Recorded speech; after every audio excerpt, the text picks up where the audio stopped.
Já quero convidá-lo para fazer uso aqui do microfone, vai estar ministrando a palavra sobre as nossas vidas nessa noite, que criou uma expectativa aí grande de receber da parte de Deus aí através da vida do apóstolo, amém? Vamos aplaudir a Jesus pela vida dele. Deus abençoe, apóstolo. Aleluia. Graça e paz, queridos, boa noite. Seria incômodo para eu pedir para você vir um pouquinho para frente? Se vocês for incômodo, pode ficar, mas se não for, vou agradecer. Eu quero agradecer ao Bispo Cid por me convidar para essa noite. E eu estava pedindo ao Senhor uma palavra para ministrar a vocês. E Deus me deu uma palavra muito poderosa. Porque a palavra é poderosa porque é dele. Eu só não quero ser impedimento para que essa palavra flua de uma maneira livre, debaixo de unção e graça, para que você seja abençoado, amém? Mas antes, deixa eu me apresentar. Meu nome é Washington Moore Areias. Meu sobrenome é meio complicado, é M-O-R-E Areias. Aí você vai dizer, mas por que o senhor está dizendo isso? Porque eu fui apresentado como Washington, mas eu tenho uma história, né? Eu sou casado e quero dizer, para que você saiba, com uma mulher, porque hoje a gente tem que deixar isso bem claro, né? Os pares estão querendo se tornar casais, né? Mas eu sou casado com uma mulher, a mesma mulher há 43 anos. Você olha para mim e acha que eu tenho 25 anos, né? Eu estou com 62. Tenho 3 filhos, meus filhos são gêmeos, com 38 anos de idade. Já todos 2 casados, tenho um netinho de 5 anos e 6 meses, tenho uma filha de 30 anos, também casada, pode sentar, uma filha também casada, sou pastor de uma igreja em Araruama linda como essa aqui, um povo muito lindo, estou presidente do Conselho de Pastores de Araruama. Eu moro em Araruama, na região dos Lagos, a 100 quilômetros daqui. Eu estou também coordenador da visão celular no modelo dos 12. Eu sou discípulo do apóstolo Renê de Araújo Terra Nova. Pastorei algumas igrejas, mas tem uma igreja linda em Araruama. E quero convidar vocês para um dia que vocês forem em Araruama, conhecer um projeto social que nós desenvolvemos, que tem 150 crianças, 25 idosos, 67 famílias, que é um trabalho que a gente está fazendo de transformação de geografia. Então, é um tempo precioso que a gente está vivendo como igreja, debaixo de todos os desafios que uma igreja vive e que pastores que estão aqui, líderes e bispos e apóstolos, sabem quais são os desafios. E eu fiquei assim, muito grato a Deus. Eu até falei com o Cid que talvez eu não pudesse vir, que tinha um casamento, mas eu não sabia que fazia um casamento 1h da tarde. E eu fiz o casamento hoje do filho dele, 1h da tarde. Eu nem ia vir, mas ele falou, não apóstolo, por favor. Eu falei, não vou, porque eu tinha uma agenda, eu não sabia. Só que o casamento foi 1h da tarde, então deu tempo de eu chegar aqui. Amém? E com isso, eu quero dizer para você que, e eu queria que você olhasse para a pessoa que está do teu lado e dissesse assim, eu quero dizer para você, diga para ela, que vale a pena você continuar. Vale a pena você continuar dentro do projeto do reino e fazendo com que as coisas em Deus se manifestem através da sua vida. Amém? Amém? E o tema foi um tema muito interessante, porque eu tenho assim no meu coração uma palavra muito consolidada em meu coração, no que diz respeito à aliança. Eu sempre penso, como renovar uma aliança se a gente não é fiel à aliança que a gente tem, né? Como renovar uma aliança se a gente não sabe qual o nível da aliança que temos? Então fica meio difícil você renovar o que você não tem, renovar uma aliança que não vale a pena. E aí eu gostei muito do ministério, seu ministério Fidelidade, porque aliança, todo mundo acha que é isso aqui. Isso aqui é um anel que representa a aliança. Esse aqui, diga assim, o anel que representa a aliança é a casca. A essência é o quê? Você entendeu? Nós achamos que isso aqui é aliança. Isso aqui é um anel que representa a aliança, que é a casca. A essência é fidelidade. Aí eu quero que você, por favor, abra a sua Bíblia. No segundo livro dos Reis, eu prometo que eu vou ser bem assertivo e bem rápido. Eu já sei que vocês apanharam bastante aí de Arcélio. Foi ou não foi? Cheguei aqui e estava falando assim, de uma forma bem... E é o jeito que eu gosto de pregar também. Então, se prepara, porque a dose vai aumentar. Teve 2 aí que quiseram apanhar, viu? Tem gente crente ainda, né? Eu sempre digo o seguinte: quando eu prego num lugar e as pessoas saem todas felizes batendo no meu ombro, eu errei. Pô, pastor, que bom, que palavra boa, pô, muito legal. E geralmente eles lembram das piadinhas que a gente fala, que piadinha legal. Eu já sei que eu errei. Eu gosto quando as pessoas saem chateadas comigo e nem se despedem de mim, porque é sinal de que eu falei aquilo que Deus queria que eu falasse. Amém? Então vamos lá? 2 Reis, capítulo 2, versículo 1. Esta é a história de quando o Senhor elevou Elias aos céus em meio a um redemoinho. Elias e Eliseu saíram de Gilgal, e no caminho ordenou-lhe Elias, dizendo: aguarda-me aqui, porque o Senhor está me enviando a Betel. No entanto, Eliseu respondeu: tão certo como vive o Senhor, e como tu vives, não te deixarei. E por isso desceram juntos para Betel. Em Betel, os discípulos dos profetas foram falar com Elias e indagaram: sabes que hoje o Senhor vai levar o teu mestre, falar com Eliseu, desculpa, vai levar o teu mestre para o céu, separando de ti? Ao que prontamente retrucou Eliseu: sei, calai-vos. Então Elias lhe ordenou Eliseu: fica aqui, pois o Senhor está me enviando até Jericó. Porém ele respondeu: juro pelo Senhor, o nome do Eterno, e por sua vida, que não me separarei de ti. E assim desceram juntos a Jericó. Os irmãos seguidores dos profetas que estavam em Jericó se aproximaram de Eliseu e questionaram: você sabe que hoje o Senhor vai levar o teu mestre por sobre a tua cabeça para o céu? E ele replicou: sim, eu sei, mas não fale mais sobre isso. E em seguida Elias disse: aguarda aqui, que o Senhor vai me enviar para o Jordão. Mas ele contestou dizendo: tão certo como vive o Senhor e vive a tua alma, não te deixarei só. E sendo assim, ambos partiram juntos. 50 discípulos dos profetas foram também e ficaram observando à distância o que se passava, quando Elias e Eliseu detiveram à beira do rio Jordão. Então Elias tocou seu manto, tirou seu manto, dobrou e bateu na água com ele, os quais imediatamente se dividiram, e os dois atravessaram sobre terra seca. Assim que atravessaram, Elias propôs a Eliseu: pede-me o que queres que eu te faça, antes que eu seja levado para longe de ti. Ao que respondeu Eliseu: rogo-te como herança, porção dobrada do teu poder espiritual. E Elias respondeu: em verdade pediste algo muito difícil. Todavia, se me vires quando eu for levado da tua presença, assim se fará contigo. Porém, se não conseguires perceber o meu arrebatamento, não se fará. Então, estavam caminhando e conversando. Um carro de fogo, puxado por cavalos em chamas, separou-os um do outro, e Elias subiu ao céu num redemoinho. Amém? Pai, teus filhos, a tua palavra e a minha vida, eu só quero ser um instrumento de edificação para a vida dos teus filhos, e que toda aplicação que eu fizer da tua palavra, ela esteja exatamente dentro do propósito pelo qual o Senhor me enviou essa noite nesse lugar, para que eu seja bênção e seja um abençoador da vida dos teus filhos, em nome de Jesus. Amém? Amém?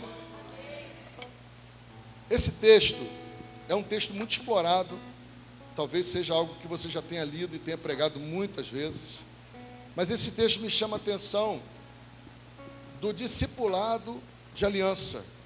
O discipulado de aliança, ele não é uma proposta do discipulador, ele é uma proposta de quem quer ser discipulado. E quando nós falamos de aliança, e hoje nós estamos vivendo, até mesmo nos matrimônios, uma fragilidade muito grande, onde as pessoas não são fiéis nem a elas mesmas, nem ao seu cônjuge, e muito menos a Deus. E com isso a gente começa a viver um conflito, e aí a gente percebe um esfriamento com a igreja. Até mesmo nós, como pastores, acabamos percebendo que as coisas não estão fluindo como deveria fluir, e às vezes nós, como pastores e líderes, trazemos esse peso para nós, como se por um momento nós estivemos fazendo o que é certo, por outro momento nós perdemos a visão daquilo que Deus nos mandou fazer, e as coisas parecem não acontecer muito conforme a gente tinha como expectativa. Só que esse texto, ele me chama a atenção desses 4 momentos em que Elias propõe a Eliseu que volte para suas tarefas, e Eliseu disse que não, que ele ficaria com ele, ficaria com Elias. E eu quero trazer como analogia para as nossas posturas daqui para frente, cada lugar desse.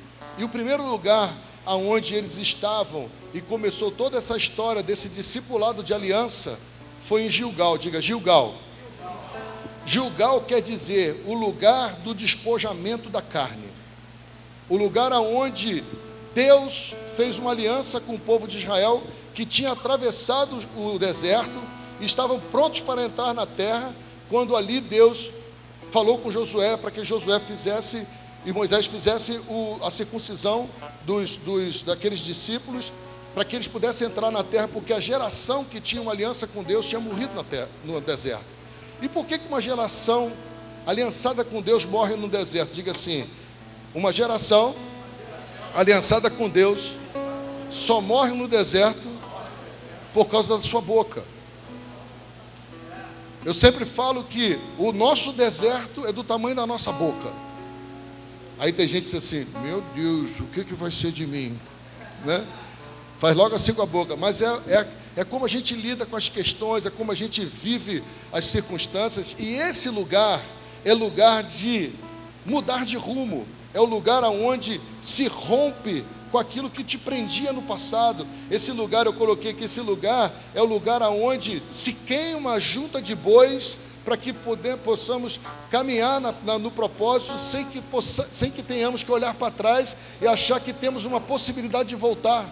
Eu quero dizer para você que está aqui nessa noite, que lidera, ou que tem um chamado para liderança, que tem um pastoreio, que tem um bispado, que tem um apostolado, eu quero dizer para você, não tem volta.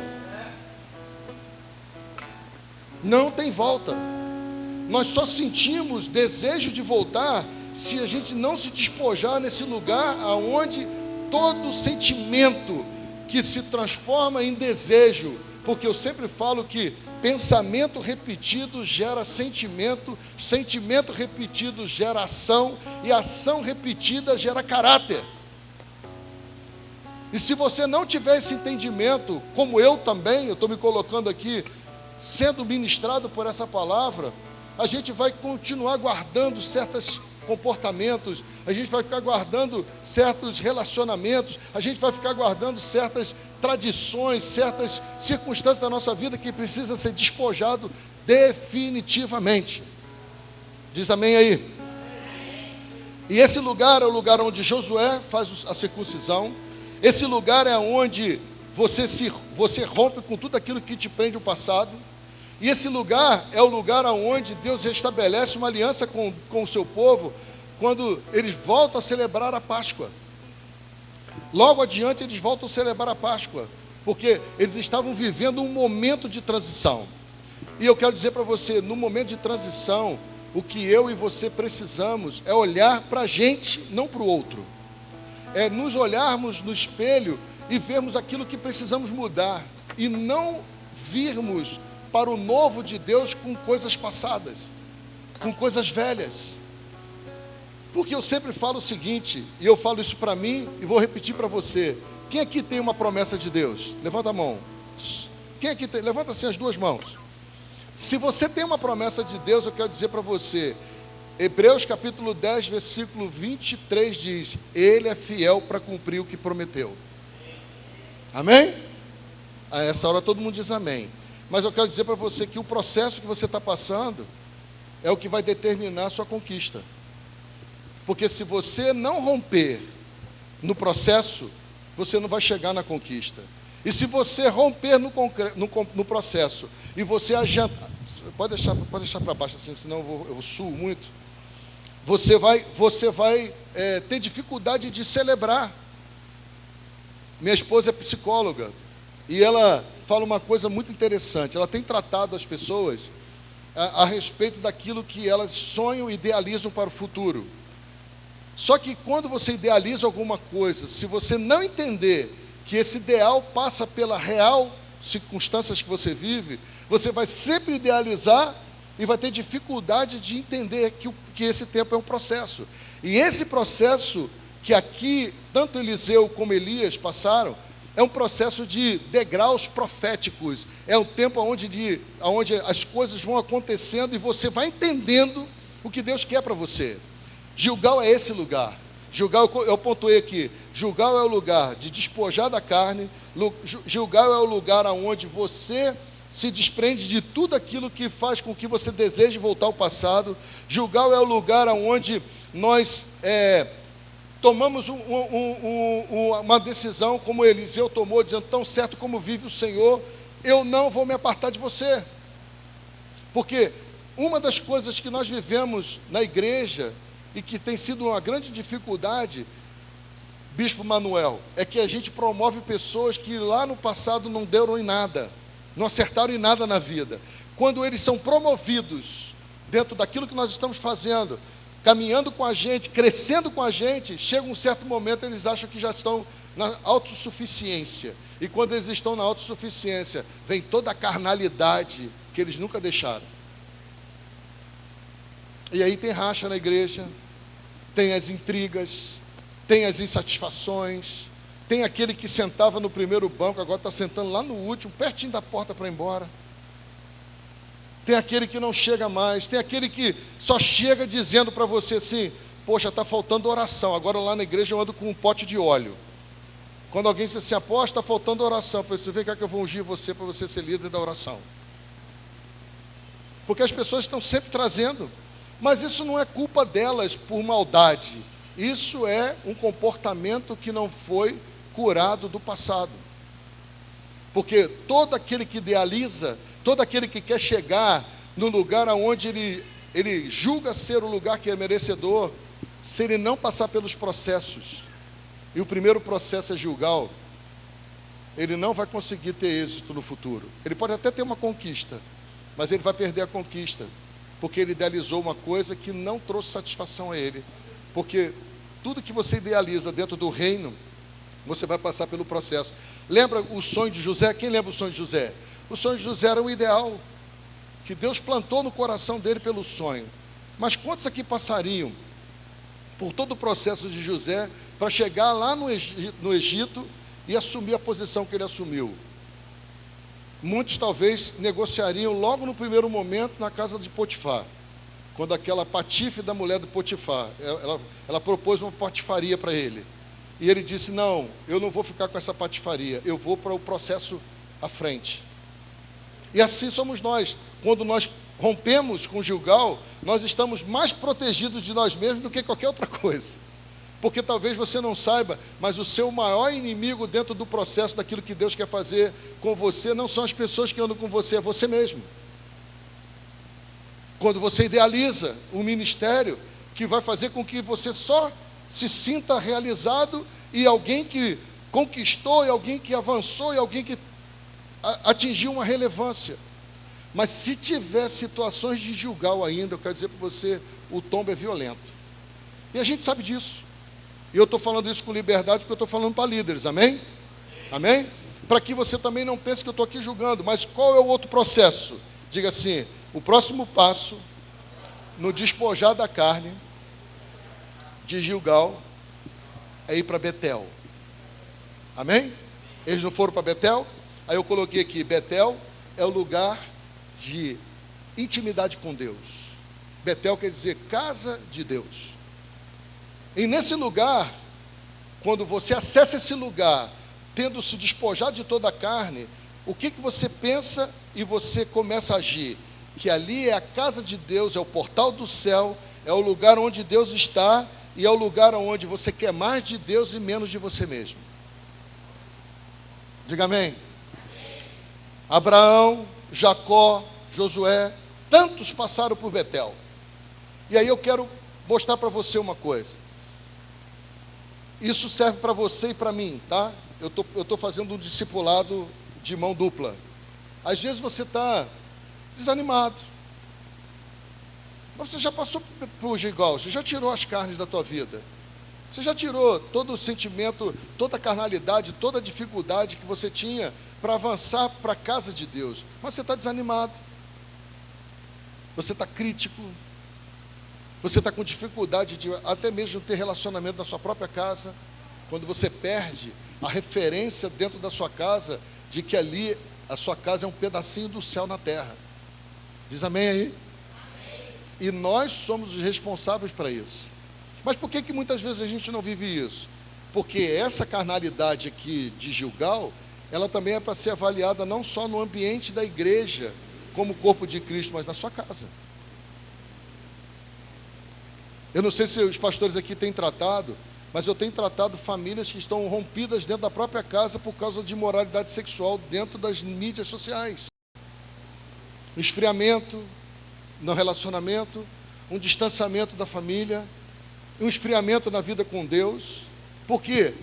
Porque perdeu esse referencial de estar próximo de Deus, de ter essa experiência como Jacó teve em Betel, como Abraão teve em Betel, como eu e você podemos ter em Betel, amém? Amém? Quando você está em Betel, você consegue entender que é o lugar aonde você está, vira céu. Diga assim, Betel é o lugar aonde eu estou, que vira céu. A sua casa é Betel? A sua igreja é Betel? É o lugar aonde você entende que você precisa tomar posicionamento para que você assuma o sacerdócio da sua casa. Eu tenho 3 filhos, e você ter 3 filhos, 2 homens gêmeos com 38 anos, é um desafio nessa geração. Ter uma filha com 30 anos e um genro com 36 anos é um desafio nessa geração. Ter noras, uma com 31 e a outra com 33 anos, e já avô de um menino de 5 anos e 6 meses, não é fácil. Mas por que eu estou falando isso para você? Porque, na verdade, em todo lugar que nós estamos, e toda possibilidade que temos, e todo o ambiente que construímos, eu faço questão de que eles sejam vistos como o céu na terra. Então eu crio esse ambiente. Eu não sei se você, diante de tanta atividade, você tem promovido a mesa na sua casa. Mas eu quero dizer para você, se você não tem promovido a mesa, passe a promover a mesa na sua casa. Mas passe a promover a mesa, e quando você sentar à mesa, junto com teus filhos, você produzir um ambiente de casa de Deus. E sabe como é que você produz isso? Quando você abençoa o alimento, e você agradece a Deus, pelo fato de você estar desfrutando de saúde. Eu não sei se você valoriza isso, mas quando eu sento à mesa, para desfrutar do prato que está à mesa, meus olhos contemplam. Quem aqui come com o olho? Eu como com o olho primeiro. O prato tem que estar bonito. Depois eu como com o nariz. Eu falo. Tem dia que eu nem oro, brincadeira, mas eu digo assim, Senhor, sem palavras. E tem dia que eu oro, quase morro afogado, que eu vou orando, a boca vai enchendo d'água, eu quase morro afogado. Mas eu crio esse ambiente. E você ter filhos que trabalham fora, moram em outro município, filha que trabalha fora, genro que trabalha fora e viaja o Brasil todo. Você pode dizer assim, mas como o senhor promove isso? Todo dia que a gente tem possibilidade de estar junto. Eu promovo o céu na minha casa. Eu promovo Betel na minha casa. Sabe por quê? Porque quando você for denunciado na comunidade que você vive, a denúncia vai ser que você é um homem de Deus, uma mulher de Deus e tem uma família de Deus. Ah, apóstolo, mas isso é difícil pra caramba, porque está todo mundo confuso, meus filhos não querem vir à igreja, meus filhos não querem se comprometer com as coisas de Deus, porque você está deixando de fazer da sua casa Betel. E fazer a sua casa Betel não é abrir a Bíblia e liberar uma palavra profética, ainda que isso seja necessário. Fazer sua casa Betel não é você pregar um sermão para os teus filhos e nem vir com a potencialidade que você tem de ser um exortador e um aconselhador, fazer isso com teus filhos. Não, não. O livro do profeta Malaquias diz que tem uma forma de você ser bênção na sua casa. Sabe qual é? Quando você olha para o teu filho e converte o coração seu para ele e dá acesso para ele converter o coração dele para você. Quando há essa conversão, a cura, e a terra é abençoada, a terra da sua casa é abençoada. Eu tenho ensinado isso, quando eu faço discipulado com jovens, e alguns jovens dizem para mim assim, eu estou com dificuldade, não estou conseguindo prosperar, eu pergunto logo assim, como é que é o relacionamento seu com seu pai?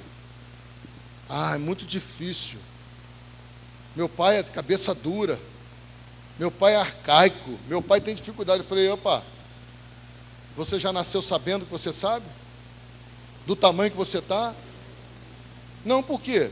Porque o seu pai é aquele que promoveu tudo que você tem até hoje para chegar onde você chegou. Você tem que ir na direção do teu pai e honrar o teu pai. Porque os seus projetos pessoais, Êxodo capítulo 20 diz que os filhos que honram o pai têm longevidade sobre a terra, verdade ou não é? Quantos você conhece que desonra o pai e está vivo? Um monte. Isso enfraquece e descredibiliza o texto. Quando você diz, não, esse aqui é um rebelde, esse aqui é outro e está aí.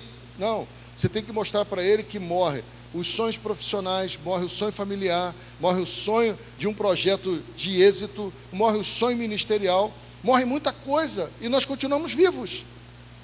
Aí você diz assim, não, mas eu tenho que ir para a igreja, eu tenho que pregar, eu tenho que ganhar a multidão. Não, seja Noé nessa geração, leve a sua família para dentro da arca. Mas está muito difícil. Tá, não. Noé estava numa situação tão pior quanto a nossa hoje. A indignação de Deus em relação à terra, a ponto de querer exterminar toda a criação, foi por causa de tudo que nós estamos vivendo hoje. Mas tem um método, tem um ensino, e o ensino é você caminhar com teus filhos no passo deles e trazê-los para o teu passo, olhando olho no olho, falando face to face, sendo verdadeiro sem ferir, trazendo a casa de Deus.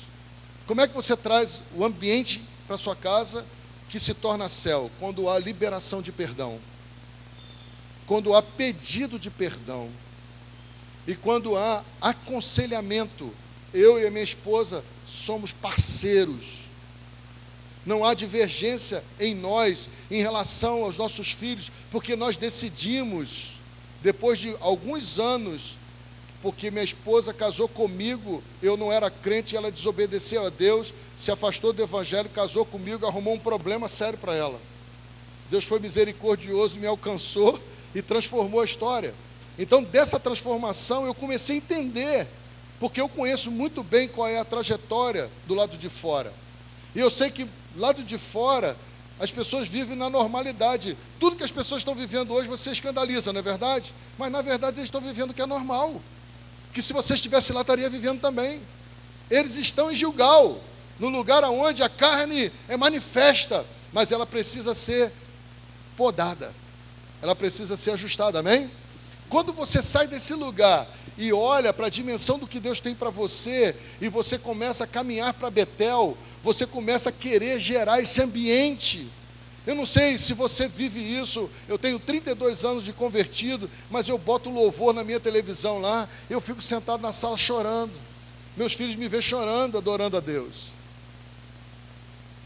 Seus filhos estão te vendo chorar? Seus filhos estão vendo você beijar a tua esposa com um beijo de namorado ou aquele beijo de xotamula. Esse é o beijo de xotamula. O beijo de namorado é aquele beijo que você traz assim, bota a mão na cabeça dela assim. A minha filha fala assim, pai, para, pai. Que nojo. Eu falei, nojo nada. Os filhos fazem isso, não faz? Você pega a tua esposa, os filhos fazem isso. Que nojo, pai. Nojo nada. Isso aqui é amor, minha filha. Isso aqui é romance. 40 anos de casado. 43 anos de vivência com casamento. Aí você está falando isso como se eu estivesse querendo fazer alguma apologia ao que eu estou vivendo. Não, eu estou trazendo um modelo de discipulado de aliança. O modelo de discipulado de aliança não é apontar para o outro. O modelo de discipulado de aliança é trazer para você a responsabilidade do que você tem como responsabilidade, sendo redundante, daquilo que você tem que fazer. A responsabilidade de você tirar a carnalidade da sua casa é tua. A responsabilidade de você fazer da sua casa um pedacinho do céu é tua. O lugar onde os teus filhos sintam vontade de vir é tua. Bispo Manuel, eu tenho meus filhos já trabalhando fora, moro em Macaé, eu moro em Araruama, as esposas trabalham. Sabe o que eu faço, Bispo Cid?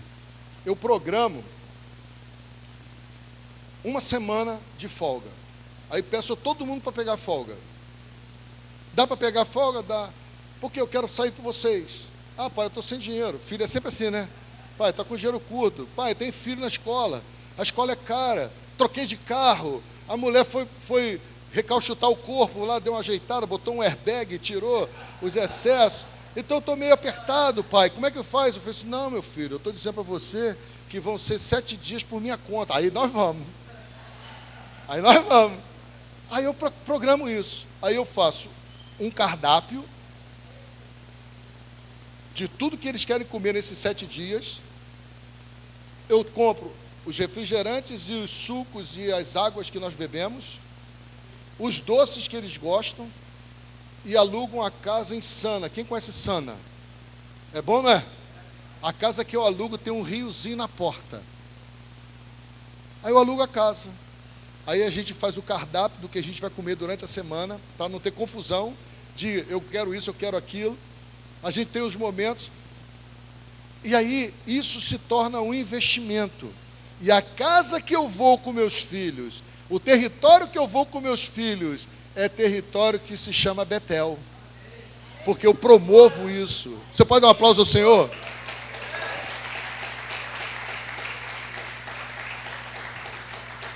E aí, esse lugar que é Betel, esse lugar que é casa de Deus, se você for alguém que construa um caminho para esse lugar, e você queira ficar nesse lugar, eu quero dizer para você, você vai ter muito mais de Deus. E uma das carências nossas, uma das dificuldades nossas, as nossas reclamações e insatisfações é porque a gente deixou de querer mais de Deus. Ah, mas eu estou no deserto. Eu quero dizer para você que deserto é lugar de ter intimidade com Deus. Deserto é o lugar onde você come pão e água, sim. É um lugar restrito nas suas farturas, sim. Mas é o lugar onde Deus se manifesta. É o lugar onde você tem intimidade com Deus. É o lugar onde você se move na nuvem. Você se protege na coluna de fogo. Você vê Deus falando. E aí eu quero dizer para você, se você continuar reclamando do seu deserto, você vai ter dificuldade de ver que ele ali é casa de Deus para você. É lugar de tratamento para você. E esses lugares, diga assim, esses lugares, são onde somos fortalecidos na aliança. Vou contar uma experiência que eu tive. Eu cubro uma igreja em Santa Catarina, num lugar chamado Canelinhas. Um lugar que tem 14 mil habitantes, uma igreja linda que nasceu lá, de uma oração que nós fizemos no Muro das Lamentações em Jerusalém em 2019, antes da pandemia. E eu fui para lá. Eu não sei se vocês sabem, mas o Sul é o lugar mais feiticeiro do Brasil. E não é feitiçaria de macumbinha de esquina, não, é magia negra. É o lugar onde tem mais abuso familiar. De avós, de pais, de tios, de primos, na família inteira. É o lugar onde as pessoas estão vivendo um ceticismo em relação às coisas de Deus. Elas querem o prático naquilo que elas estão fazendo, sabendo que elas não estão adorando a Deus, mas elas fazem. E aí, eu falei para vocês que eu amo a mesa, né? Sentamos à mesa. Um casal lindo chegou, ele estava com uma SUV Cayenne e ela estava com um Volvo C40. Chegou um no carro, outro no outro. Nós começamos a conversar, falar das coisas do reino. E eles falaram assim: apóstolo, vou contar uma coisa para o senhor que o senhor não vai nem acreditar. Foi o quê? Eu tô quase me separando dele. Eu falei: como? Estava elogiando vocês aqui, dizendo que vocês prosperaram, que vocês cresceram. É, apóstolo, mas a gente era feliz quando a gente andava num Peugeot 208. Porque a gente ia junto para a igreja, a gente ia junto trabalhar, os nossos filhos caminhavam com a gente. Hoje eu tenho esse carro que o senhor está vendo, e ele tem o carro que ele tem, mas a gente nunca sai junto. Eu só estou vindo aqui porque o pastor Gabriel disse que o senhor estava aqui, eu queria conhecer o senhor, porque eles falam do senhor aqui, eu queria conhecer. Foi então que ótimo, vou orar por vocês agora, vou orar para vocês perderem tudo. Orei, vocês precisam perder tudo, porque se vocês não perderem tudo, vocês vão perder tudo. Quem está entendendo? Se você não perder tudo, você perde tudo. Perde a sua salvação, você perde a sua intimidade com Deus, você perde a sua família. Mas vocês podem também hoje se arrepender e dizer: Senhor, não precisa tirar o carro não, a mansão não, a gente quer voltar a viver a mesma comunhão. Mas aonde que eles estavam errando? O dinheiro virou a carnalidade deles, a ganância, achando que aquilo ali representava a prosperidade do reino, que é um dos equívocos da igreja atual. As pessoas estão se relacionando com as coisas do reino por ganância pura, quando que, para que você tenha uma experiência com Deus e renove a sua aliança com Deus, você tem que o tempo todo estar fazendo renúncias. Se você não fizer renúncias, você não tem acesso àquilo que Deus tem para você, porque é negando-se a si mesmo, tomando a sua cruz e indo seguindo Ele. Amém? Mas eu quero ir para o outro lugar, e o outro lugar é Jericó. O Eliseu de Gilgal, quando passou por Betel, ele já não era mais o mesmo homem. E não tinha possibilidade dele voltar a ser o que ele era. Porque se você for olhar lá, nesse mesmo livro dos reis, você vai ver, no livro dos reis não, no primeiro livro dos reis, capítulo 19, você vai ver que quando ele vai seguir Elias, ele pega a junta de boi, pega os bois, faz um churrasco, dá para todo mundo e ó.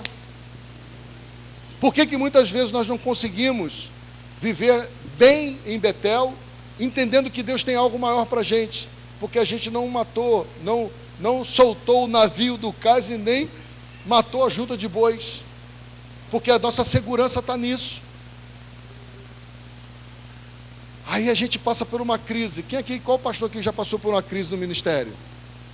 Não estou sozinho não, glória a Deus, aleluia. Não desejo que você passe não, mas é sinal que eu não estou sozinho. Quantos aqui passaram por crise financeira no ministério? Todas as vezes que eu passei por crise financeira no ministério, foi o tempo que eu mais fui provido por Deus.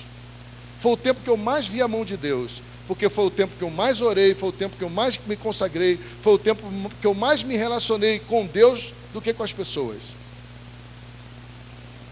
Sabe por quê, queridos? Quando Eliseu entra em Betel, em Jericó, ele já não era mais o mesmo de Gilgal. Por quê? Porque Jericó é um lugar de superação, é um lugar que, se você não tiver Deus, muralha não cai. É um lugar onde você cresce no nível do seu relacionamento com Deus, de tal forma que você não vai precisar falar nada, simplesmente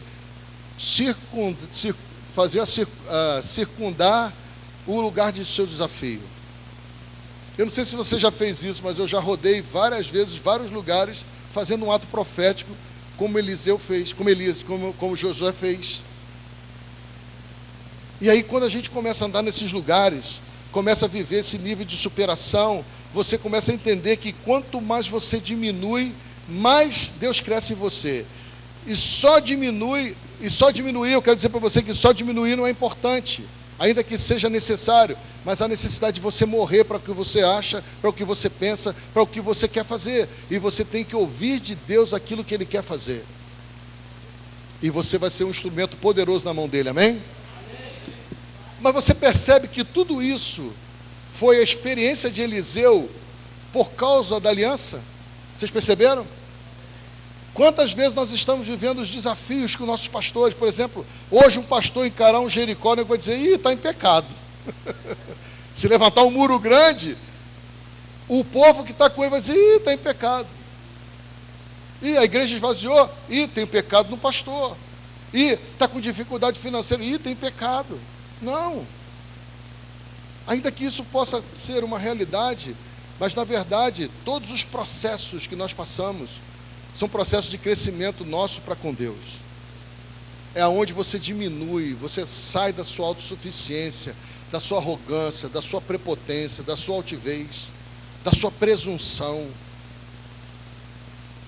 E você começa a entender que a estratégia, diga, essa estratégia eu diminuir. Diga, a estratégia é eu diminuir, para que Deus cresça em mim. Jericó, diga assim, Jericó é mais de Deus e menos de mim. Aí você pensa assim, foi a inteligência de Josué que fez com que a muralha de Jericó caísse? Foi ou não? Não, não foi inteligência. Não sei se vocês sabem, mas a muralha tinha 12 metros de altura e 6 de largura. Passavam carros em cima. Como é que essa muralha cai? Foi por causa da inteligência humana? Foi?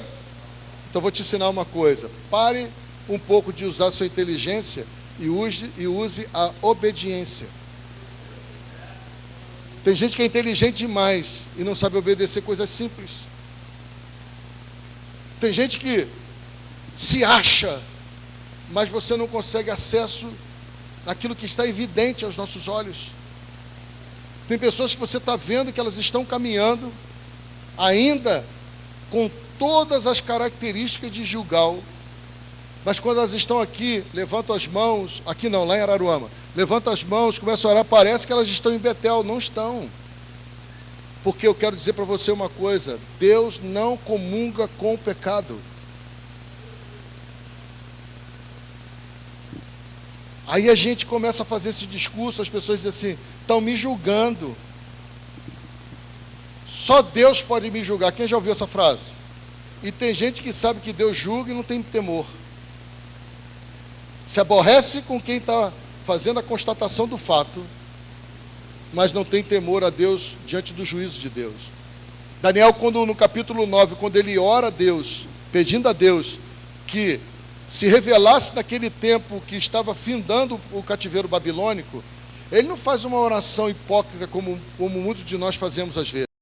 Ele fala assim, Senhor, pode depois pegar o livro de Daniel capítulo 9, ele fala assim, Senhor, nós estamos passando por isso porque os nossos pais não ouviram os profetas passados. Nós estamos passando por isso, Senhor, porque nós não obedecemos ao Senhor. Nós estamos passando por isso, Senhor, porque fizemos a nossa própria vontade. E com isso, nós fomos amaldiçoados. Quando você fala para crente que ele está amaldiçoado, ele fica uma fera. Verdade ou não é?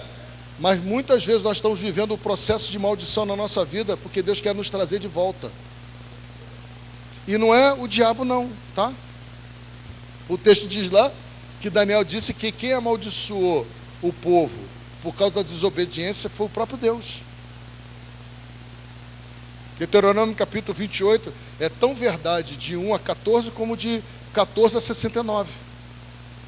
É o mesmo Deus, mas a gente não quer ouvir isso. Não faz um juízo pessoal e fica transferindo a responsabilidade quando a coisa mais simples que você tem que fazer é obedecer o óbvio.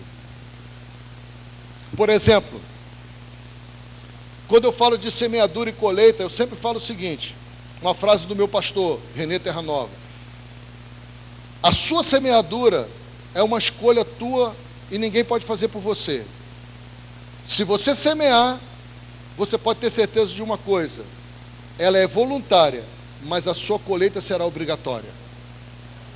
Se você está reclamando de Gilgal hoje, você não consegue ter a dimensão de Betel e não consegue vencer os desafios de Jericó, não culpe outra pessoa. Assuma a responsabilidade e passe a fazer uma análise de onde você tem semeado e o que você tem semeado. Porque talvez você esteja hoje diante da oportunidade de chegar à conclusão que a colheita que você está tendo foi fruto de uma semente do passado. E que você hoje tem a possibilidade de fazer uma nova semeadura. Ninguém disse amém? Está todo mundo satisfeito com a sua colheita? Se você não está satisfeito com a sua colheita, eu quero dizer para você: se arrependa. Não culpe o governo, não culpe o governo municipal, não culpe o governo estadual, não culpe o seu pastor, não culpe a sua esposa, não culpe o seu esposo, assuma a sua responsabilidade. Vê até que ponto você está sendo carnal quando você deveria ser espiritual. Vê até que ponto você não promove nos ambientes onde você está a presença de Deus. Eu gosto muito de Colossenses 1:27, que diz que Cristo em mim é a esperança da glória. Diga assim: Cristo em mim é a esperança da manifestação da glória dele. E aonde tem glória de Deus, tem milagre, tem sinais, tem prodígios, tem maravilhas. Verdade ou não é? Você pode aplaudir o Senhor?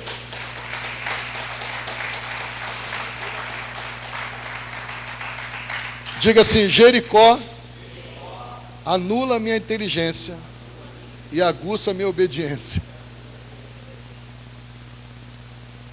Jesus, quando ascendeu aos céus, o que ele disse para os discípulos? Tinham 500 discípulos que viram ele ascender aos céus. Está lá em 1 Coríntios 15, se eu não me engano. Quando os 500 veem ele subir, ele disse assim: ó, fique em Jerusalém, porque a promessa que foi feita virá sobre vocês e o Espírito Santo descerá sobre vocês. Quantos ficaram? Quem lembra?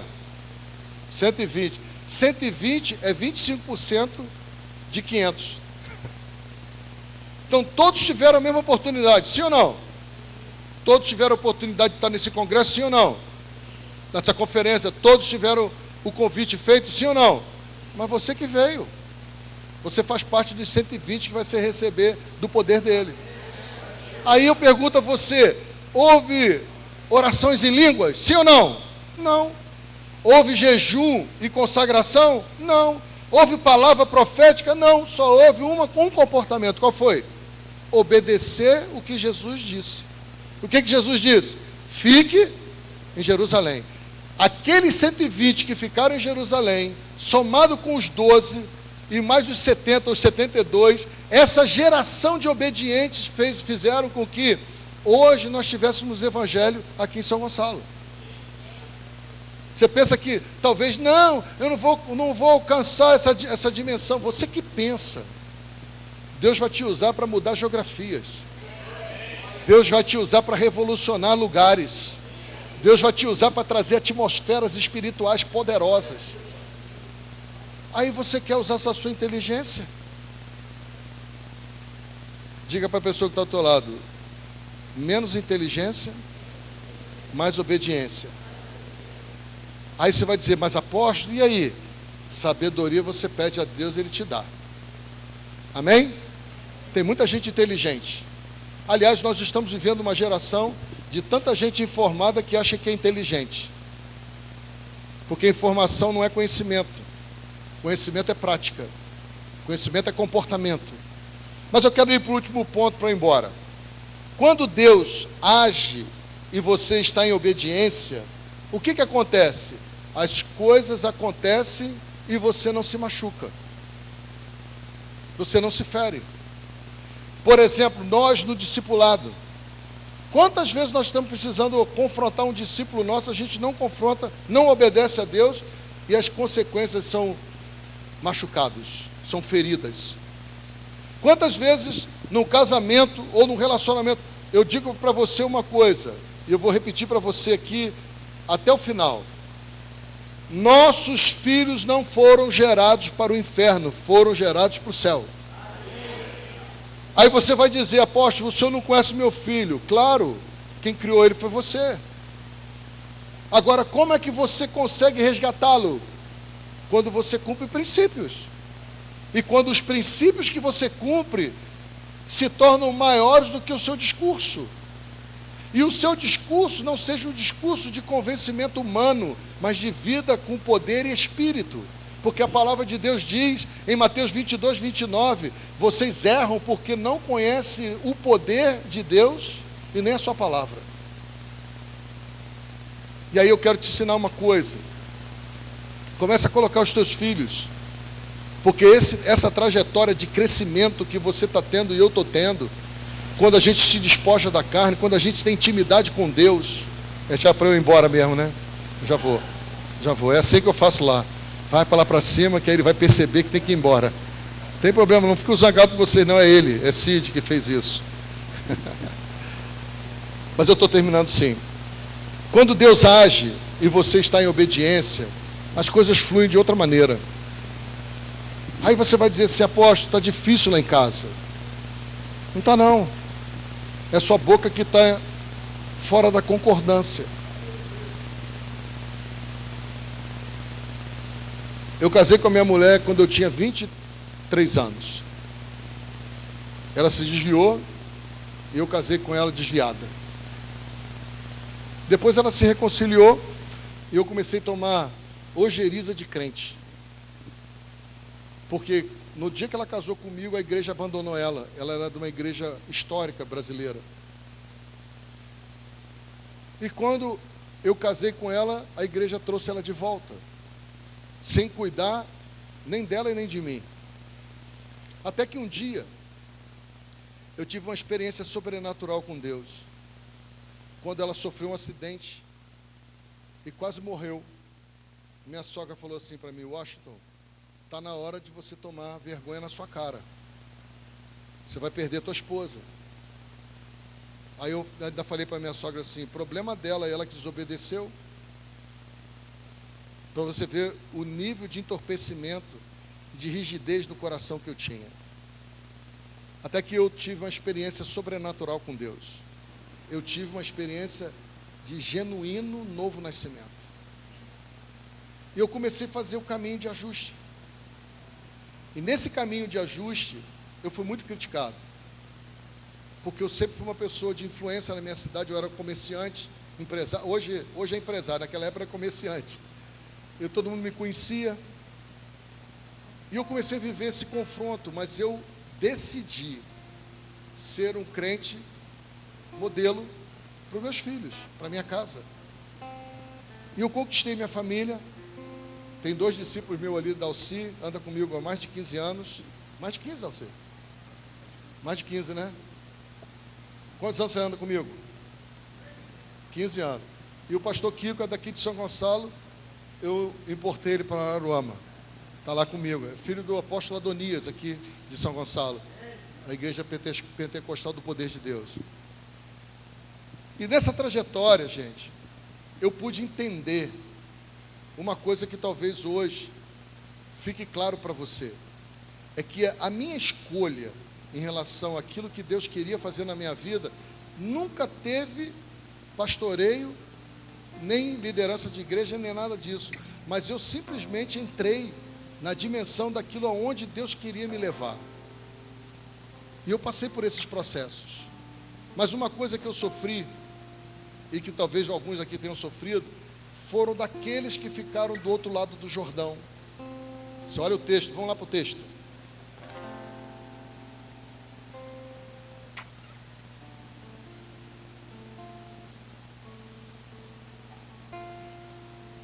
Versículo 7 diz assim: 50 dos discípulos dos profetas foram também com Eliseu e Elias, mas eles ficaram observando à distância o que se passava.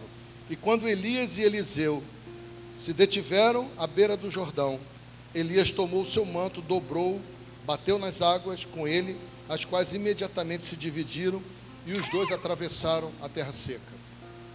Quando você toma uma decisão, que é obediência, você vai causar um impacto na sua geografia. E um dos impactos que aconteceu na minha vida, talvez tenha acontecido na tua, são as pessoas que ficaram do outro lado, criticando você e te observando. Quantos aqui passaram por isso? É um desafio, não é, irmãos? Parece que eles estão torcendo contra a gente, né? Mas na verdade estavam mesmo. Porque eles não querem o seu sucesso para justificar o fracasso deles. E aí Deus começou a mudar a minha história. Começou a fazer com que eu valorizasse muito mais aquilo que Deus estava me dando do que propriamente tudo aquilo que eu tinha.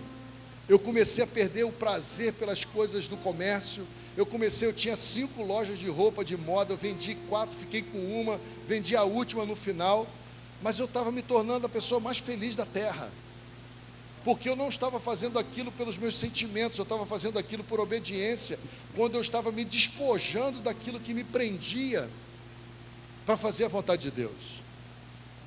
E aí existe uma coisa que eu quero deixar para você. Você podia ficar de pé, por favor?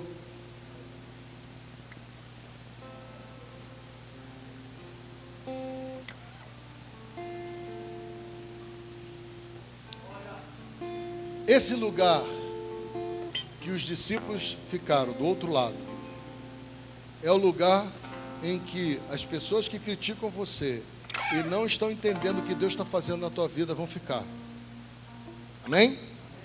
Esse lugar representa um momento onde as pessoas vão estar só te observando, só olhando e até avaliando, mas é este o lugar que o Senhor vai te fazer engrandecer.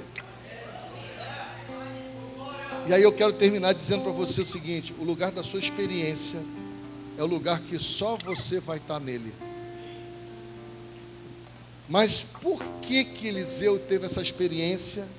E por que Eliseu chegou nesse lugar onde a maioria dos discípulos dos apóstolos ficaram do outro lado, dos profetas, dos apóstolos não, dos profetas ficaram do outro lado. Só Eliseu passou com Elias. Aí nós terminamos com o tema dessa conferência. Em todos os lugares, tanto em Gilgal, como em Betel, como em Jericó e como no Jordão, Eliseu sempre renovou a sua aliança com Elias.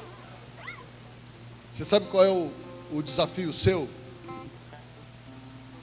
É polir esse anel, que representa a aliança, com a essência que ele tem, que é fidelidade. Fidelidade a Deus, fidelidade à sua família, fidelidade aos seus líderes, fidelidade às pessoas que andam com você. É a marca de um homem e de uma mulher de Deus. E aí eu aprendi com Jesus uma coisa que eu quero ensinar a você. Diga assim: compaixão e humildade eleva o meu nível de autoridade.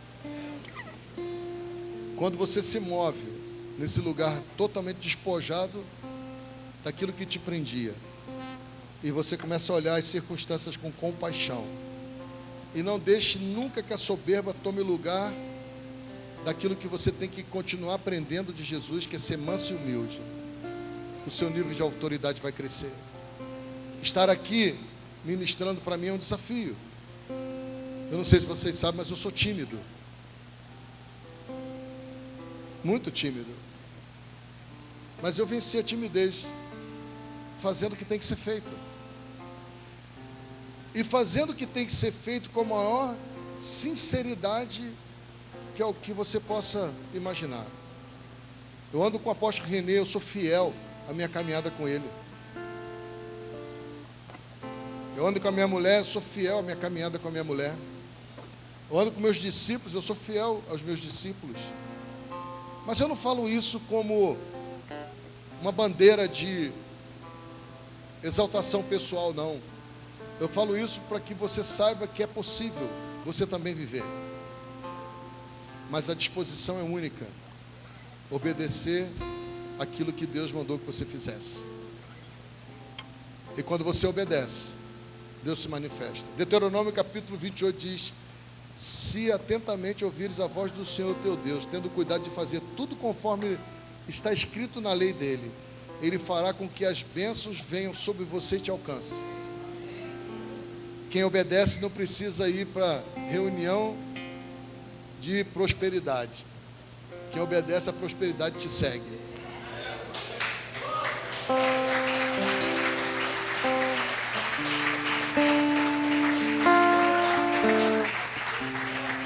Quantos aqui nessa noite gostariam de ter essa experiência com Deus?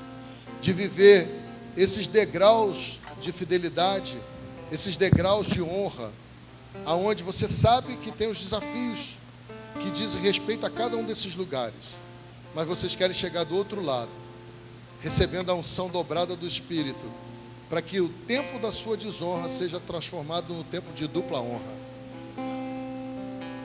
Arrependimento. A palavra arrependimento em hebraico é techuvá, que quer dizer voltar-se para o caminho certo.